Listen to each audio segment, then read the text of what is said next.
for 100 years in Britain.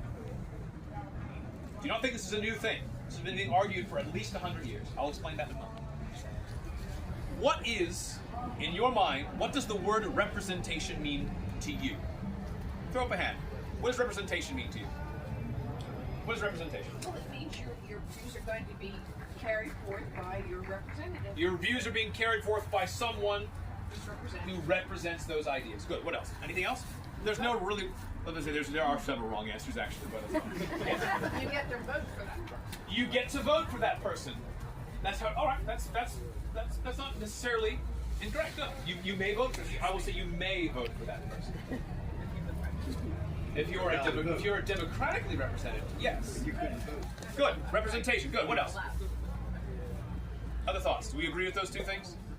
Your interests are being represented by someone who hopefully has been elected To make laws. to make laws on your behalf. Good. So good governmental structure. Good. Our basic concept of representation is not horribly far from this. The idea being that individuals represent the interests of those who have elected them to serve in that capacity, or those who have been appointed to that capacity. By extension, the King of England represents the interests of whom? All of his subjects. Now, do we elect the king? No. Does he represent our interests? Yes. He is supposed to.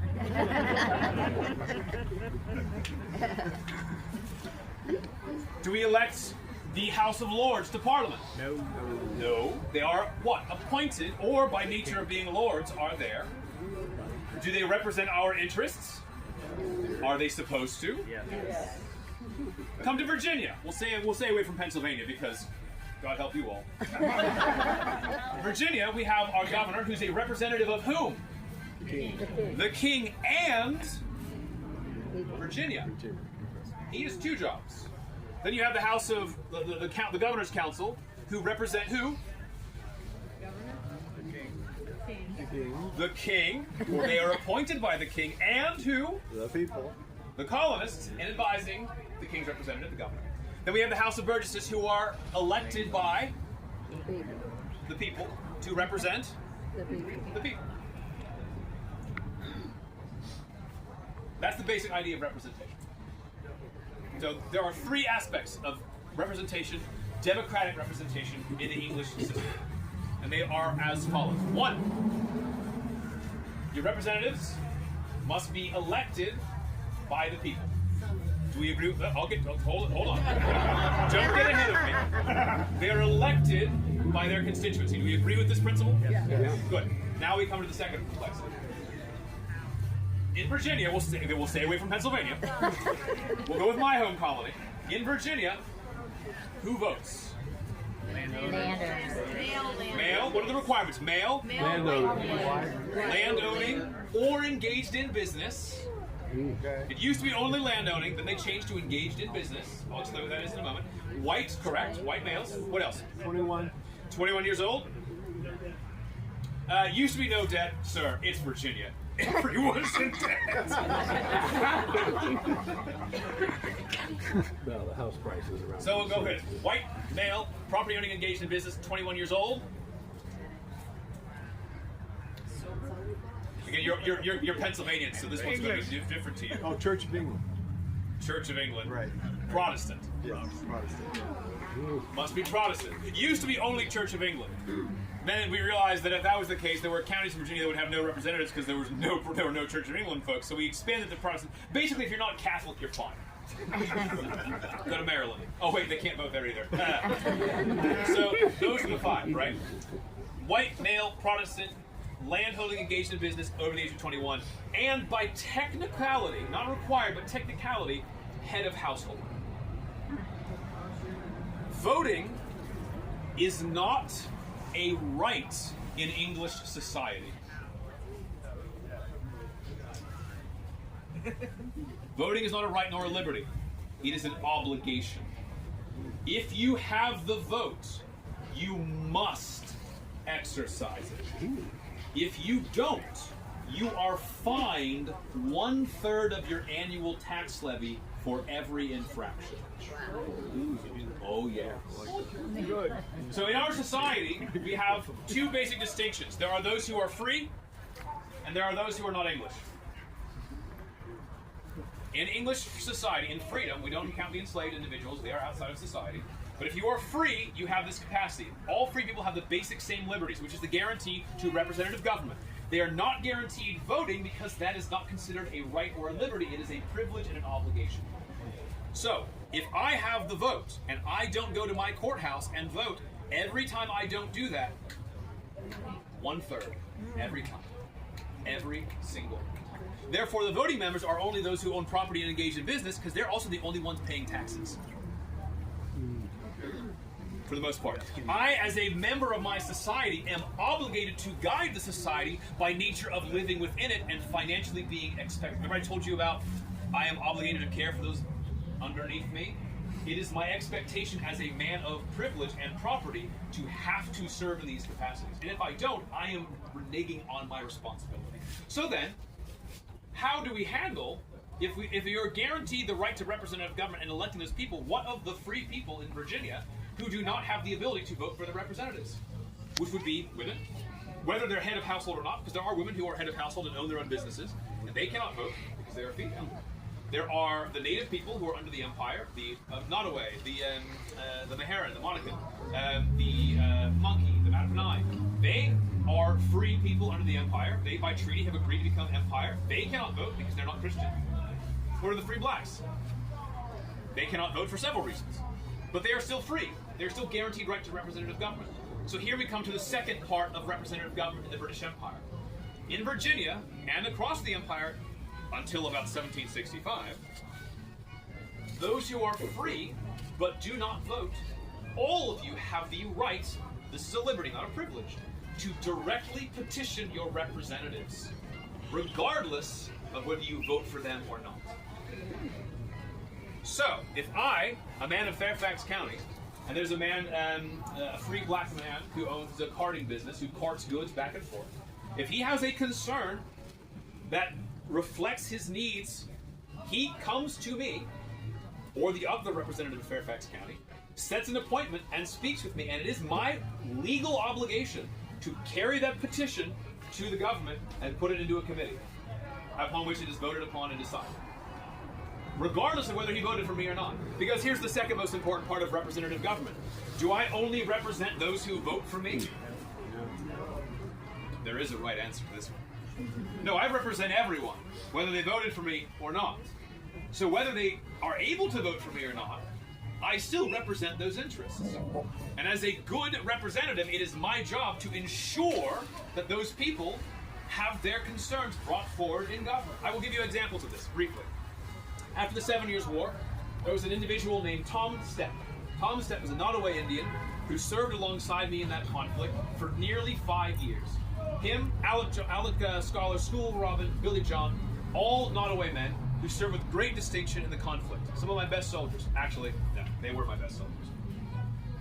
At the end of the conflict, they had not been paid the entire time, which is completely illegal.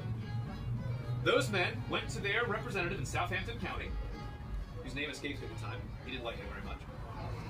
And they petitioned and said, we have a concern that we left our homes, as was required by law, because they are men under the empire, they had to provide military service, and we left our wives and children at home to care for our farms the entirety of the conflict and received no pay for our time in service. They petitioned their representative. The representative brought it to the committee. Who do you think was made the head of that committee? Why? I was their commanding officer, and now I serve in government. Do you think they got their petition met? Oh, yes, they did.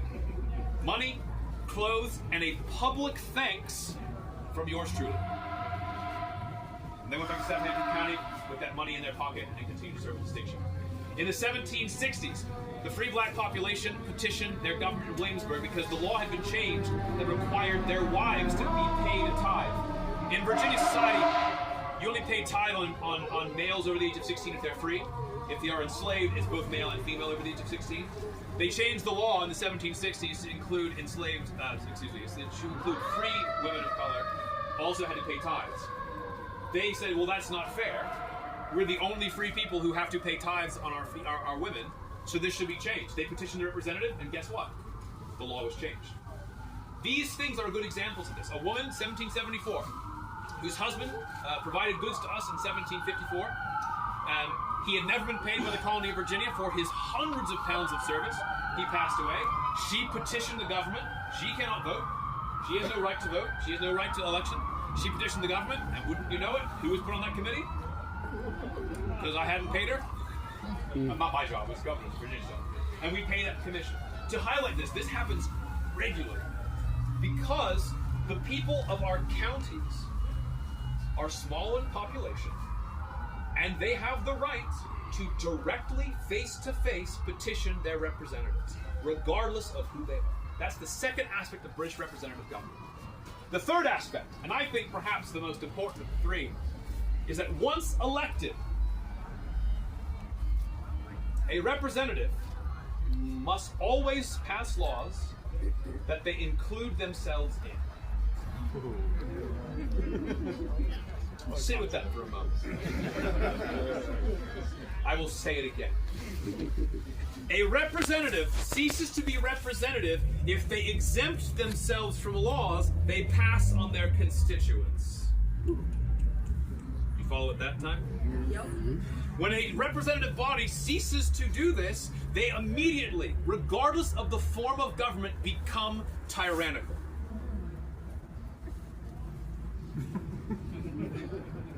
I will let that sink in. This is basic government theory. So, Stamp Act 1764. Let us go through the criteria. Who passed the Stamp Tax of 1764?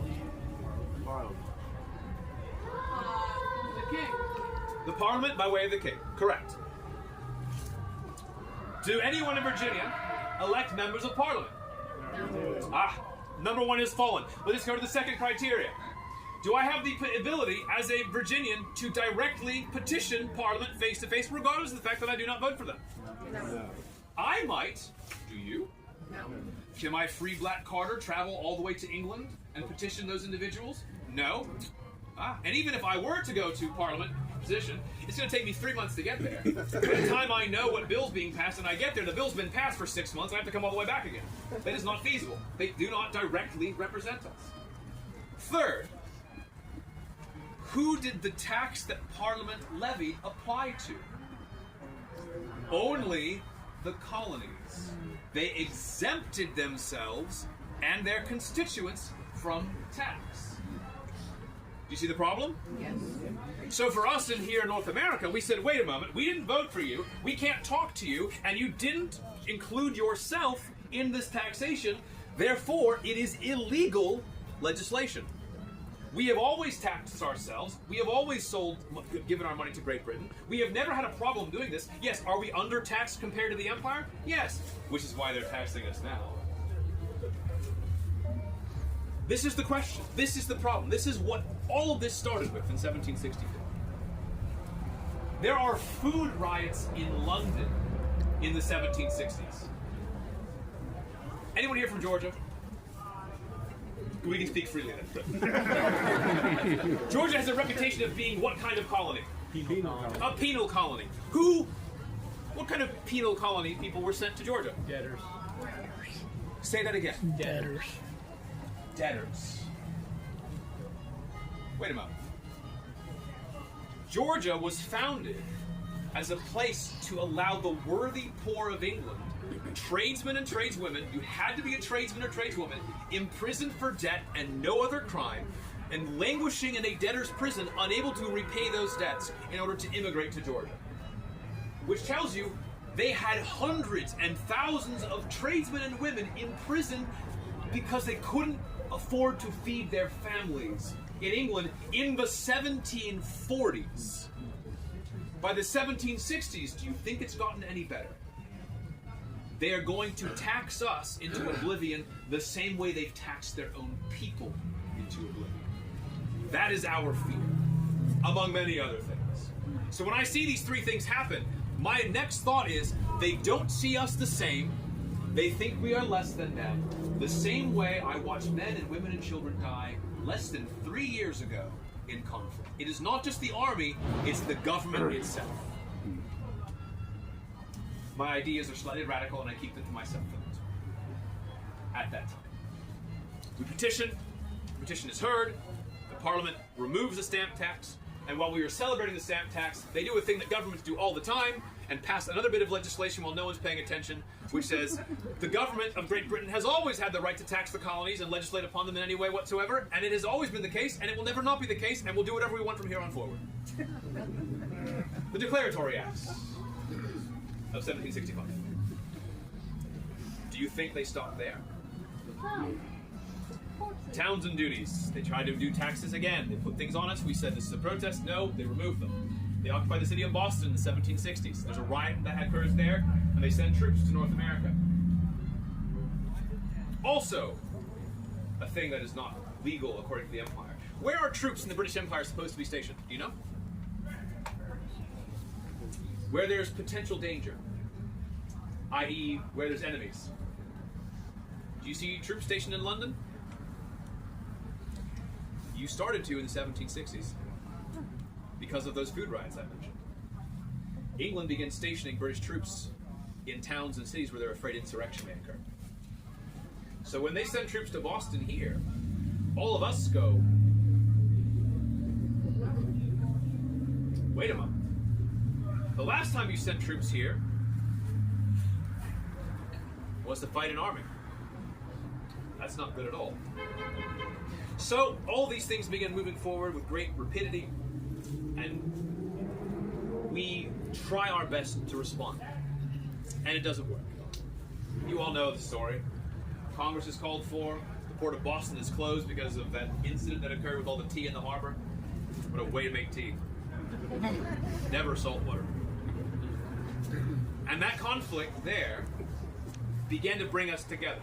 Before that point, when the Boston Tea Party occurred, some people call it, when the tea incident happened, most of the colonies didn't support Boston. We were seeing some success. We were concerned with the tax on tea. We were going to protest like normal, reasonable individuals. And the Bostonians go and do what they did. 100 of them. And the response from Parliament was to close the port of Boston, a city of 18,000 people, because 100 men broke the law. Well, that's not justice. So the colonies all realized in that moment, they don't see us differently. They see us the same. And if they can do it to Boston, they can do it anywhere. So we called for the first Congress, just to have a conversation about what to do. We sent a petition to the Crown, asking for redress. And in response to that, Virginia was the first one to respond. We called for a day of fasting and prayer to stand in solidarity, not with the criminals in Boston, those 100 men, but the people, the women, the children, who were going to have their livelihood taken by closing the port. And for that, our government was dissolved. Our representative body suspended permanently, and we never met again, officially. So Virginia realized very quickly, I realized very quickly before most people did, that this was going to potentially end in conflict of some kind. As the English Civil War had 100 years earlier, over this almost exact same kind of circumstance. And except then it was the king versus the parliamentarians. Now it's the parliamentarians against the colonists. So I called for the raising of independent companies in Virginia to sort of follow Massachusetts' example of these minute battalions, to defend Virginia and prepare ourselves if an invasion occurred, as had happened in Boston. Boston, a town of 18,000 people, by the end of 1774 has nearly 5,000 British troops stationed inside it. It's one soldier per every 3 civilians. Massive. You all know what happens next. Lexington and Concord occurs. Shot heard around the world. British troops firing upon and being fired upon by British subjects. And things move very quickly after that. Second Congress occurred. We were already preparing for a posture of defense. I arrived wearing my uniform because Virginia had me stationed in uniform to speak on their behalf at that place. I was made Commander-in-Chief of the Continental Army, God help us all. And I was pulled out of private life into military service with the intention of finding a path forward to peace and reconciliation, but also standing firm by saying we will not simply be rolled over, and we are going to work together in common cause. At that point, the only troops that North America had were New Englanders. And they wished to have the southern colonies support them, because the only way this works is if we all worked together. Do you think we wanted to work together? So I arrived. Virginians and Pennsylvanians are some of the first troops who arrived. Pennsylvania's the first troop that's raised. Virginia's the second. They come up, and it went about as well as you might expect. Badly. Virginians and Massachusetts got into fights, riots occurred, men back and forth. Rhode Islanders hated Connecticut folks hated New England. Pennsylvania, nobody liked them. I wrote it down in my journal, in fact. One of my orders I said, and no one likes the Pennsylvanians. That's what I said. You are delightful people. I spent time with you.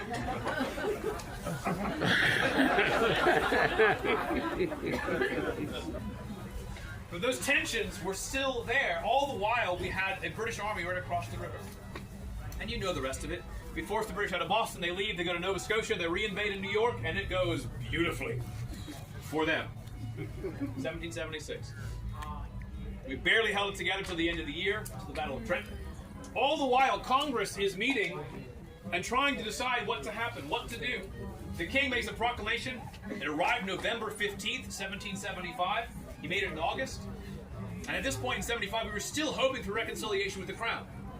When the king's proclamation arrives, in response to our olive branch petition, which we thought was in response, we realized it wasn't actually. We sent him a response saying we wish for peace and reconciliation and the cessation of conflict and a restoration of our rights as British subjects so we may remain in the empire. And the response we got, the only response we got, was from this day forward, the colonies are in open rebellion. They are all traitors and are be treated as such. That was the response we got. He proclaimed us in that proclamation. He proclaimed us independent. It is directly true. Why do you think we call it the Declaration of Independence? Do you know the distinction in legal terms? A proclamation identifies a thing that has become true from this point forward. A declaration, the declaratory acts, is saying this has always been the way it is, and we are now agreeing with it and codifying it in written down documentation. The king proclaims us out of his protection. We recognize that means we are now independent and we declare it to be so. The declarations are direct responses to the king's proclamation that we are no longer part of the empire. That's wonderful. We now have 13 colonies that are no longer part of the empire. We are now separate individual countries who all still get along beautifully well. Well, you mean each other's throats. We don't get along well at all. So Congress has the next large problem, is they're trying to figure out what to do. They're trying to pay an army with no money. They can't raise taxes. They can't provide any financial support to us in any capacity whatsoever. They have no legal authority. They're basically a bunch of men who came together because their colonies, now states, said you should go talk to each other for a while and see how it goes. We're giving quotas to states that they have to raise a certain number of troops. And you're going to pay them. With what? We don't know. Goodwill. Continental paper dollars that we're printing madly in Philadelphia that mean nothing.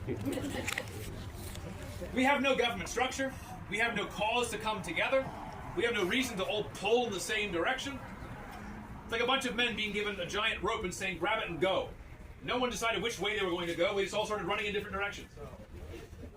So Congress then has another problem. Most of the best minds of Congress were there for the Declaration. They were there for the olive branch petition. And then we declare independence, and they realize that I have to go home to my country and figure out how it's going to work. All the Virginians, George Wythe, Thomas Jefferson, Henry Lee, Patrick Henry, all go back home. They become governors, they become statesmen, they create constitutions, they create declarations of rights in Virginia. And the Congress is left with the B team. Not the best minds. And some of them, and not to castigate all of them, Samuel Adams.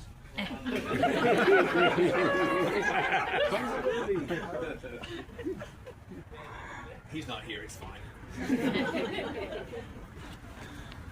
Many of them don't know how to run a government, or an army, or anything. And so we realize very quickly that this division that has existed cannot continue. It must change. So debates begin, and they begin to agree that they're going to form some semblance of government, the Articles of Confederation. That these various individual states that have heretofore had no ties together other than that many of us speak the King's English. Unless you're in Pennsylvania. German, mostly. But we have to come together in common cause, otherwise we will assuredly sink separately. And that's what began these Articles of Confederation. The British chased us out of Philadelphia, and they come here to York, Pennsylvania, to establish and solidify these things. And it was months of debate. Months of debate. in the midst of not the best military circumstances. 76 was a terrible year. Horrific year. We lost and we lost and we lost. And then we had a glimmer of hope after Christmas at Trenton. And that kept the army together for another month and got men to re-enlist. And then we had another victory. Second Trenton, barely. And then Princeton, barely. And then we harried the British for 6 months. We kept the army together, barely, while these men debated and argued and tried to figure out what to do. And then we lost a horrific battle at Brandywine. We nearly got them. The men had just enough training to almost be able to stand, and the British overwhelmed their lines. And then we fought for the entire summer, men dying of heat stroke left and right while these men debated. And then, Germantown. Almost beat them again. Except for that stupid house and that drunk officer of mine, who I drummed out of the service immediately afterwards. We'll keep his name out of our lips for now. Adam Stevens. We failed again. They kept debating. Then we had Saratoga. Upstate New York. They captured an entire British army. They kept debating. And finally, in November of 1777, the Articles are finished. And the Articles, combined with the victory at Saratoga, did for us more than those previous 2 years of conflict had done. It legitimized us to the world. And now, these foreign powers in Europe that have been standing by watching this fight between parent and child realized that there is actually skin in this game. We have someone we can negotiate with now. Before, we had 13 colonies, 13 different states. Now we have one person, one group we can speak with. And why do you think France and Spain and the Dutch all decided to jump in and assist, some officially, some unofficially? Is it because they believed in the ideals of the American Revolution? Absolutely not. It's because they wanted to get back at the British for taking so much from them in the last war. And I will say this, many nobles in France were lovers of the Enlightenment, and they liked the idea of democracy and people having individual liberties, because it was a foreign concept to them. The Marquis de Lafayette is a good example of this. A nobleman, but the greatest democratic man I've ever known in my entire life. He has given me more grief over the things that I consider to be the way life is, as a man who is an aristocrat. How dare he call me more of an aristocrat than him, but I love him to death. It's fine. But those things legitimized us and changed this game in this moment. So to me, you have to understand, the Articles of Confederation, though I had nothing to do with their establishment, I had nothing to do with their writing, I couldn't have been able to hold a candle to the men who I consider not even the best minds of the colonies, but they were far better than my mind. But what that document did in this town, in your town, is it brought to culmination nearly 150 years of struggle in one single day. It brought together things in my life that had been unfinished from 20 years earlier in the 7 Years' War. And it turned us from colonists into Americans. Imperfect though we were, as we have already related to you in the previous 40 minutes of me talking. But it was the beginning of something. And so, you must understand, I hope you can take away, if nothing else, how important that document was to the army in the field. Because now we were no longer just fighting for ourselves, which we had been to that point, in many cases. We now were fighting for something greater. And ideas are hard to kill. And we went into a great winter that year. But that's another story for another time. Friends, I want to give you an opportunity to ask whatever questions you might have for a little while. We've got a few minutes left before I must take myself elsewhere. 5 exactly, look at me. So if you have any questions or curiosities, please ask away. And if you need to step away, I will only be mildly offended. Yeah. Sir, how was the Army fed during this time? How was the Army fed? Yes. If you figure that out, please let me know. We have a quartermaster system that was established, which is mostly for the moving of goods from place to place. We have rations that are dictated by Congress, which they pulled out of thin air and imagined themselves and said this is the proper ration for a soldier. And I've been living with it ever since. We require the men to have, in theory, some sort of meat up to about a pound and a half a day. Salted is preferable. Unfortunately, we can't get many salted meats because most of it comes from Great Britain, of course. So we oftentimes have to rely upon fresh cut. Problem with that means we have to bring cattle and livestock with us, and they defecate and they leave disease behind them, and they're hard to deal with, and also they're hard to come by. So that's one piece of it. They're given some sort of rations of beans or peas or vegetable substitute for sauce, rice or milk typically. And we try to give them at least some sort of malt or spruce beer to help with scurvy. Vinegar also to help with scurvy. Bread is the biggest problem. We now have established beginnings of a baking corps, men who bake for the army. The problem is when you're marching, they can't establish the ovens long enough to bake proper bread. So normally we just give out flour rations, have the men make hard bread, which is about you think like a small hoe cake before, so flat, just water and flour mixed together, cooked slow over the fire with holes threaded so it becomes basically like a brick. And that can be used to scoop soup, which is what most people are making because all the stuff is combined into a single cook pot. But that's the best circumstances, and for the most part, we never have the best circumstances. So during the Quebec campaign in '75, one of our soldiers relates that he was eating nothing but a char cake the size of his palm and one salted herring every day for 4.5 weeks, marching 20 miles a day. So the answer is, it's difficult to do so. In the winter, it's the hardest. If it's not cold enough, we can't get the ground solid. If it rains too much, we can't bring goods in because the wagons break down. If it's too cold, you can't move them. And then we're always in the struggle of the fact that we're fighting the British. So this year, I know what will happen. The British are in Philadelphia. We are in the countryside. We will have a hard time buying goods from the farmers because we are paying with continental dollars. The Brits are playing with gold and silver. So even families and communities that are more inclined to us will sell their goods to the British instead of us. Which means then my men have to go and steal food or acquire food, liberate food. And that, of course, then causes tensions between us two. So thank you.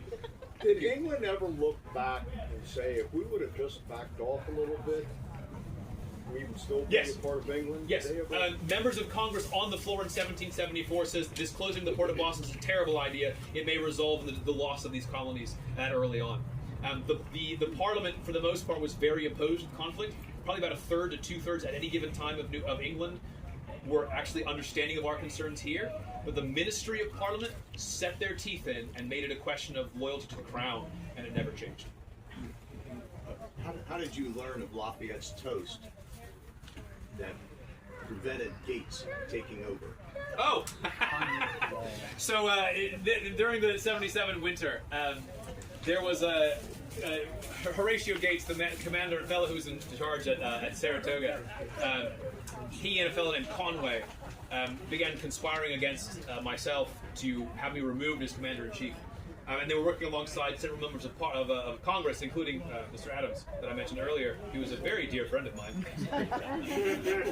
As well as Richard Henry Lee of Virginia, who I grew up with.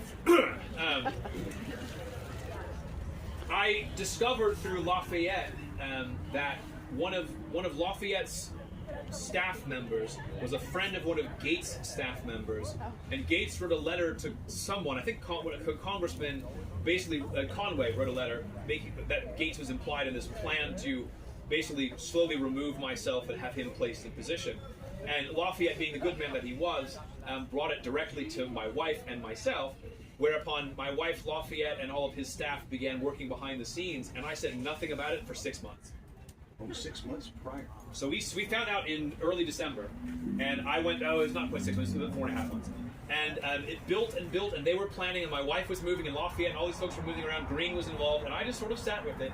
And then I was called before Congress in early '78 to bring a reckoning of those things, and that apparently was the event where Gates was going to make this big plan, present it to Congress. And while there, I said, oh, by the way, we recovered, Gates lost a letter. And I read it in front of the entire Congress. And I put him on the defensive. So then Gates all of a sudden had to say, oh, no, they stole my mail. That was his defense. And the whole thing died then and there. I created a spy system. I don't know what they were thinking, but they weren't. But that's what I learned about government, is when I realized this was happening, again, if that's what the people wish, they can have that. But don't think I'm going to sit by and allow you to tarnish my reputation of my men in the mud. Oh no, absolutely. I will move very deliberately, and I will not let you know that I know what you know. What did Lafayette say in his toast? I don't remember. I wasn't there. I was thinking about something else. But it was worthwhile. I enjoyed it immensely. Other questions? No? Well, no one has. General Hand, your adjutant general, did you interact with him, and did you go to his home in Lancaster at all? A few times. It depends on how close I was or where I was. I try to attend family homes if possible, winter quarters. I stay everywhere. I travel a great deal. So no, Hand was a good man. I respect him a great deal. Well, Rockford's still there, so please come and visit again. Oh, absolutely, we'd be delighted to. Yeah. Please, I'd be delighted to go and see for you. dinner. Absolutely, I look forward to it. Yes. I guess, based on what you were just telling us about the Crown placing troops in London and, of course, sending troops to Boston against not an enemy, but its own people, hypothetically, if you were ever a leader of this country, would you ever take troops to, citizens of the U.S., of America? If I were to imagine a time, say 1793, there's a little place called Carlisle, Pennsylvania. You already told us you don't really like Pennsylvania. I do. So in 1793, there's a little thing called the Whiskey Rebellion. Hypothetically, Yeah, of course. It didn't happen yet. It hasn't happened yet, no. But if I can just feel such a time. In short, the Whiskey Rebellion kicks off. It's over taxation and representation. The Western Pennsylvanians are angry because they feel that they're not being represented in their local legislature, their colonial legislature, and their state, and they're not being represented well. And in the process, they march. This is actually Shays' Rebellion. They do that there too. There's two rebellions: Shays' Rebellions, and also which is over weapons, the Whiskey Rebellion. And in the process, they amass, and if I'm not mistaken, a Continental Army individual is wounded severely, and somebody's killed in the process. And I respond with great calmness and dignity. And troops. I raise the Pennsylvania militia. It's not troops from another place. It's Pennsylvania militia, and we march out. And I put a uniform on. It's the only time a sitting president is uniformed in the field. And we display in front of the group of rebels and effectively disperse them at that point. And the Pennsylvania militia comes along because most of those fellows were part of the Pennsylvania state line and served underneath me throughout the entire conflict. So there's a great deal of personal connection there. And I'll just put it simply, it is the most popular thing I ever did in my presidency. Thomas Jefferson writes scathing commentary. Patrick Henry angry about this because, again, in their minds, this is completely egregious that I would do this in this process. And I'm not justifying my actions. That's for history to decide. That's for you to decide. But the mindset in my mind at the time, for what it's worth, is my men and I, these Pennsylvania militiamen included, just spent 8 years of our lives fighting to keep this thing together. And I will be damned if I let it fall apart over these kinds of questions. Especially because violence began. Violence starts, nope, not doing that. Same thing happened in the Pennsylvania line, which is true. So New Jersey line revolted, didn't go very well. They were angry they weren't being paid by Congress. This is in 1781. They were going to march on Congress and demand pay. We stopped them. We promised further pay. The Pennsylvania line did the exact same thing. We stopped them. They put it down. And in the process, a group of individuals ended up, I think it was killing an officer.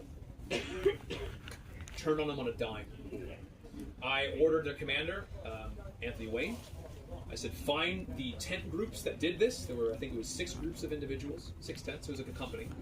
I want you to pick the ringleaders at random from those things, have them lined up, and have their tent comrades execute them. And then I marched the army past their corpses on the way to Yorktown. So when it comes to those kinds of things, take it away from the presidency in my perspective, and think of it in the kinds of a soldier in the field operating in those capacities. So no, I do a few controversial things throughout my lifetime. But it should also be very clear that that's the only time that ever happened in the history of my circumstance in the field. So, Do you have any direct descendants? no, my wife and I have not been blessed with any children, sir. At this point in time, I think it's very likely that we will not be. So, it is what it is. But now, I have a country to worry about. You all have been a delight. I'll stay out here for a few minutes and answer any questions you have. Thank you all for joining me. And enjoy your